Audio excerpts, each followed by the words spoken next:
একদিন তোমার নাম হবে লাশ, বলেন সুবহানাল্লাহ।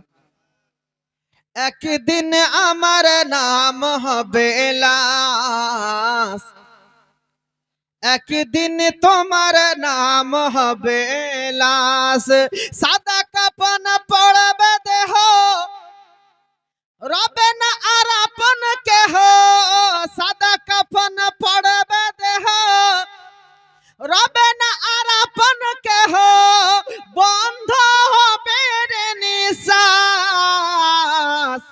একদিন আমার নাম হবে লাশ, একদিন তোমার নাম হবে লাশ।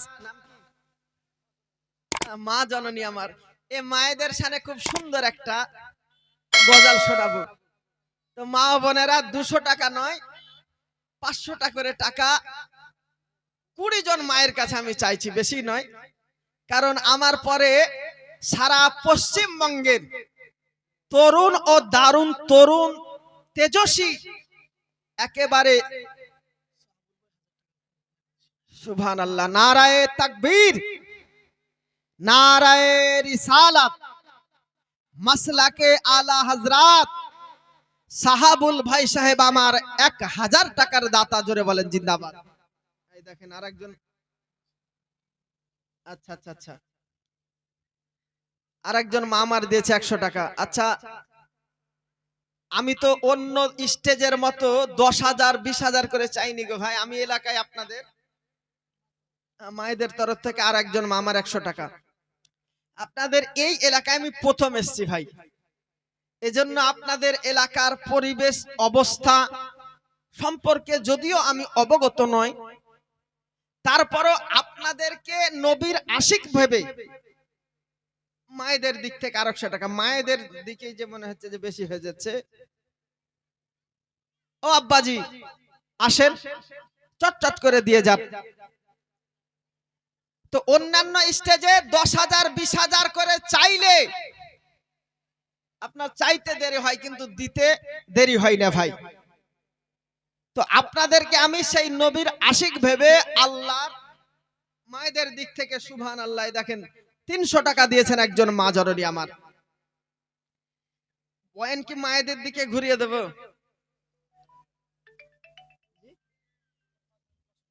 আচ্ছা আচ্ছা আচ্ছা, সুবহানাল্লাহ। এই দেখেন মায়েদের দিক থেকে 500 টাকা দিয়ে বিসমিল্লাহ হয়েছে। নারায়ে তাকবীর, নারায়ে রিসালাত, ইয়া রাসূলুল্লাহ, মাসলাকে আলা হযরত জিন্দাবাদ। बस 1 मिनट। अस्सलाम वालेकुम हजरत, अभी स्टेज पे हूँ, बाद में कॉल करता हूँ, बाद में मिलता हूँ। अस्सलाम वालेकुम। তো মিল্লাত ইসলামিয়া, এই দেখেন একজন মা আমার দিয়েছেন 500 টাকা, আর একজন মা দিলেন 200 টাকা। ও মা, এখন আপনাদের কাছেই চাওয়া ছাড়া আর বোধহয় গতি নাই। তো মা জননী আমার, আপনাদের সামনে খুব সুন্দর একটা গজল বলে শোনাবো। আর 20টা মায়ের কাছে 500 টাকা করে টাকা আমি নেব। মায়েদের তরফ থেকে আরো একজন মা আমার 150 টাকা। আল্লাহ তাআলা মায়েদের দানকে যেন কবুল ও মঞ্জুর করেন। আপনাদেরকে এমন একটা মাসলা শিখিয়ে দেব, যিনারা এই শ্বশুর শাশুড়ির খেচখেচানির শিকার হয়েছেন, শ্বশুর শাশুড়ি আপনাকে আর কোনোদিন বকাঝকা দেবে না। জি, স্বামী কোনোদিন চুলের ঝুঁটি ধরে গালে থাপ্পড় দেবে না। একটা ভাইটাল মশলা আপনাদের কাছে বলে যাব, যখন এসেছি তখন বলে যাব। তো মিল্লাত ইসলামিয়া, আল্লাহর নবী সাল্লাল্লাহু আলাইহি সাল্লাম বলছেন যে এ আমার উম্মতি, তোমরা তো মারাই যাবে, কে কখন মারা যাবে এর কোনো তোমাদের কাছে খবর নাই। সে সূত্রে মেনে নাও যে আজকের এই মাহফিলই হয়তো তোমাদের জন্য শেষ মাহফিল। কেন? আপনি একটু চোখটা পিছন করে দেখুন, আপনাদের গত বছর রমজানে কারা কারা ছিল, তারা এখন কোথায়? নাকি বলছেন? তারা আজ বেঁচে থাকলে এই সভায় উপস্থিত হতো। আপনারা আছেন, সামনে বছর থাকবেন কিনা এর কোনো গ্যারান্টি আছে? নাই। একদিন তোমার নাম হবে লাশ, একদিন আমার নাম হবে লাশ। সাদা কাফন পড়বে দেহ, রবে না আর আপন কেহ। সাদা কাফন পড়বে দেহ, রবে না আর আপন কেহ। বন্ধ হবে রে নিঃশ্বাস, একদিন তোমার নাম হবে লাশ, একদিন আমার নাম হবে লাশ। মসজিদে এলান হবে, একে একে জানবে সবে, সকলে আসবে তোমার বাড়ি। মসজিদে এলান হবে, একে একে জানবে সবে, সকলে আসবে তোমার বাড়ি। বড়াই পাতা গরম পানি, আদিবে কেওয়া তোর দানি। বড়াই পাতা গরম পানি, আদিবে কেওয়া তোর দানি। কেহ গিয়ে কাটবে জাড়ের বাস, একদিন তোমার নাম হবে লাশ, একদিন আমার নাম হবে লাশ। জোরে কন্যা সুবহানাল্লাহ। আব্বাজি মুসলমান, আবার আপনাদের সম্মুখে ওই আল্লাহর নবী সাল্লাল্লাহু তাআলা আলাইহি ওয়াসাল্লামের মহব্বতের ওয়াস্তা দিয়ে আপনাদের কাছে চাইলাম যে পারলেন আপনার যতটুকু পারলে দিলেন, এবং অনেকে হয়তো ভাবছেন দিব কি দিব না। হযরতে পৃথিবীর বুকে ইসলাম জগতের তৃতীয় খলিফা হযরতে উসমানে গানি রাদিয়াল্লাহু তাআলা আনহুর সন্নিকটে একদা আপনার আল্লাহর নবী সাল্লাল্লাহু তাআলা আলাইহি ওয়াসাল্লাম, মায়েদের পক্ষ থেকে আরো 100 টাকা। হযরতে উসমানে গানি রাদিয়াল্লাহু তাআলা আনহুর খেলাফতের জামানায় নবী পাক সাল্লাল্লাহু তাআলা আলাইহি ওয়াসাল্লাম অবস্থানকালে এক ইহুদি ব্যক্তি বীরে সেফা, একটা কুয়া, যে কুয়ার পানি মুসলমানদেরকে পান করতে দেওয়া নিষেধ ছিল।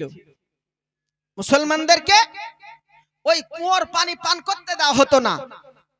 নবী পাক সাল্লাল্লাহু তাআলা আলাইহি ওয়াসাল্লাম এটাকে উপেক্ষা করে চিন্তিত হয়েছেন যে আজকে এই কুয়াকে যদি মুসলিমদের পক্ষ থেকে কেউ ক্রয় যদি করে দিত, তো মুসলিমরা পানি পান করে তৃপ্তি পেত তো পেত, এই পানিকে ইহুদিদের জন্য বিনা পয়সাতে সবার জন্য এই কুয়োকে আজকে নবী আমার বরাদ্দ করে দিতেন, সমানভাবে সবাই পানি পান করতে পারত। বৈষম্যের ধর্মের নাম ইসলাম নয়, সম্প্রীতির নাম হচ্ছে ইসলাম ধর্ম। মায়েদের পক্ষ থেকে আরো 200 টাকা দিয়ে পাঠিয়েছেন। আল্লাহ পাক মায়েদের দানকে যেন কবুল ও মঞ্জুর করেন। টাকা দিবেন না, হযরতে ওসমানে গানি রাদিয়াল্লাহু তাআলা আনহু আজকে 30,000-এরও অধিক স্বর্ণ মুদ্রা দিয়ে সেই ইদারা আপনার কুয়াকে পান করা পানির অভাব অনটনের কঠিন পরিস্থিতির মধ্যে আজকে নবীর কথাতে নিজের মূল্যবান সম্পদকে বিতিয়ে দিয়ে সেই ইহুদির নিকট থেকে পান করা পানির সেই কুয়াকে ক্রয় করে নিয়েছিলেন। যেরকম সুবহানাল্লাহ। এখন পানি যখন ক্রয় করে নেওয়া হলো, মুসলমানরা ক্রয় করে নিল, ইহুদি ব্যক্তিরা তো আর পানিকে আর আটকাতে পারল না। দেখবেন কিছু অতি চালাক মায়েদের দিক থেকে আরো 200 টাকা দিয়ে পাঠিয়েছেন। আল্লাহ পাক সকল মায়েদের দানকে যেন কবুল ও মঞ্জুর করেন, আল্লাহুম্মা আমিন। তো কিছু অতি চালাক মানুষ আছে, বুঝতে পেরেছেন। এমনিতে আমরা প্রবাদ বাক্যে একটা কথা বলে থাকি যে অতি চালাকের গলায় দড়ি, নাকি? তো ওই বেটা ইদারাকে বিক্রি করেছে, বিক্রি করার পর বলতেছে বলে ভাই ইদারা তো তোমাকে বিক্রি করলাম, তো পানি তো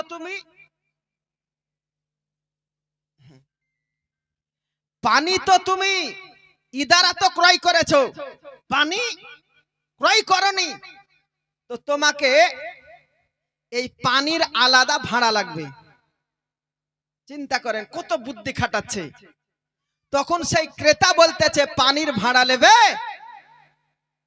বরং এই পানি তোমার ইদারার মধ্যে যতদিন থাকবে তার ভাড়া তোমাকে দিতে হবে। এবার বেটা বুঝতে পেরেছে যে কি বলতে কি বললাম। তো মিল্লাতে ইসলামিয়া অতি চালাকি ভালো নয়। অতি চালাকি করলে কি হয় জানেন? আবু জাহেলিয়ান ব্যাটালিয়ানের এক ব্যক্তি মুসলমান সেজেছে, মুসলমান সেজে রোজার হালাতে রোজা রেখে জাতির সামনে বলতেছে যে আমি রোজা রেখেছি, কোনো ব্যাপারই নাই, রোজা বাঁধেই না। তো বলে কি করে, তোর রোজা বাঁধে না কেন?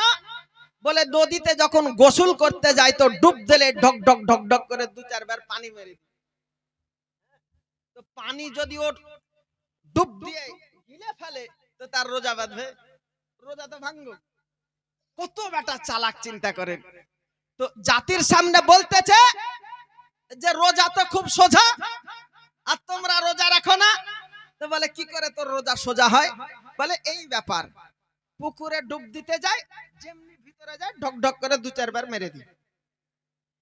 এই রকম করতে করতে বলে ও এই খবর, আল্লাহ বিজাতিস সুদূর ইন্নাল্লাহ আলা কুল্লি শাইইন কাদির, নিশ্চয় আল্লাহ সমস্ত বিষয়াদির উপরে ক্ষমতা বিরাজমান আপনার আছেন।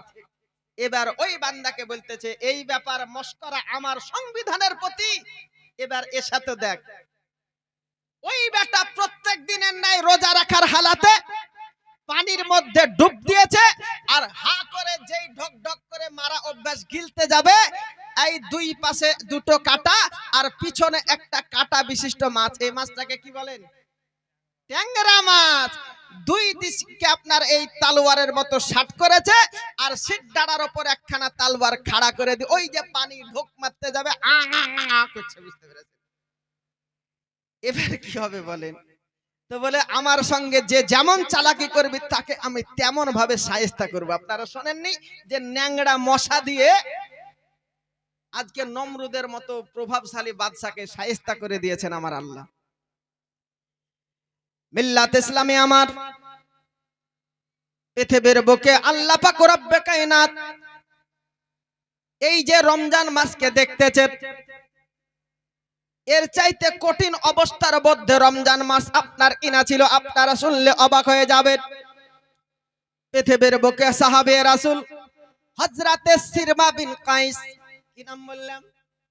সিরমা বিন কাইস রাদিয়াল্লাহু তাআলা আনহু রোজা যখন রাখতেন, সারা সারা রাত্রি তাকে আপনার রোজা রাখতে হতো। হযরতে সিরমা বিন কাইস রাদিয়াল্লাহু তাআলা আনহু, এবং এশারের ওয়াক্ত যখন শুরু হয়ে যেত, ওইখানে সেহরি খাবার আর কোনো সুযোগ ছিল না। এশার আজান যখন হয়ে যেত তখন থেকে রোজা আব্বাজি আমার আরম্ভ হয়ে যেত। এই সময়ের ব্যবধানে হযরতে সিরমা বিন কাইস রাদিয়াল্লাহু তাআলা আনহু রোজা রাখার পরে আপনার মজদুরের কাজে চলে গিয়েছে। প্রচন্ড রৌদ্রের মধ্যে শরীর কমজোর হয়ে গেছে। হযরতে সিরমা বিন কাইস নিঢাল মেরে গেল। পরের দিন সন্ধ্যাবেলা আপর একটু ইফতার করে ঘুমিয়ে পড়েছে।